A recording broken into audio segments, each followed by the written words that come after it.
on mirror formula and magnification.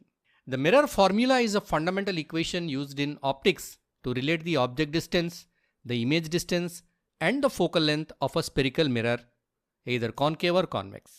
ఈ mirror formula అనేది ఒక స్పెరికల్ మిర్రర్ యొక్క ఫోకల్ లెంత్కి, ఇమేజ్ డిస్టెన్స్కి, ఆబ్జెక్ట్ డిస్టెన్స్కి మధ్యలో ఉన్న రిలేషన్ని మనకు తెలియచేస్తుంది. అంటే మనం ఇందులో ఏమైనా 2 వాల్యూస్ మన దగ్గర ఉంటే మిగిలిన దాన్ని మనం ఈ ఫార్ములా యూస్ చేసి ఫైండ్ అవుట్ చేయొచ్చు. The formula is particularly useful for determining the position and characteristics of an image formed by a mirror. ఈ ఫార్ములాని యూస్ చేసి మనం ఒక ఇమేజ్ యొక్క పొజిషన్ ఇంకా క్యారెక్టరిస్టిక్స్ని మనం తెలుసుకోవచ్చు. What is that formula? 1/f is equal to 1/v plus 1/u, where f is the focal length of the mirror, v is the image distance, the distance from the mirror to the image, and u is the object distance, the distance from the mirror to the object. Magnification. Magnification refers to the ratio of an image to the height of an object. It is denoted by letter m. So magnification అంటే ఏంటో చూద్దాం. magnification ఇంకా దాని ఫార్ములా. magnification అంటే ratio of an image to the height of the object.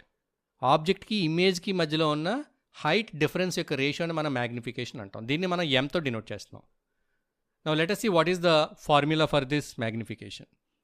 The magnification m produced by a spherical mirror is indeed the ratio of height of the image, that is h dash, to the height of the object. Height of the image ni h dash తోను, height of the object ni h తోను మనం represent చేస్తాం. So magnification formula ఏమవుతుంది? magnification m is equal to h dash by h. The magnification m is also related to the object distance and image distance. So ఈ magnification మనం object height ఇంకా image హైట్తోనే కాకుండా object distance and image డిస్టెన్స్తో కూడా calculate చేయొచ్చు. So ఈ formula ఏంటంటే m is equal to -ui/b. So magnification find out చేయడానికి 2 formulas ఉన్నాయి. h డాష్ బై h అనేది ఒక ఫార్ములా, -u/v అనేది ఇంకొక ఫార్ములా.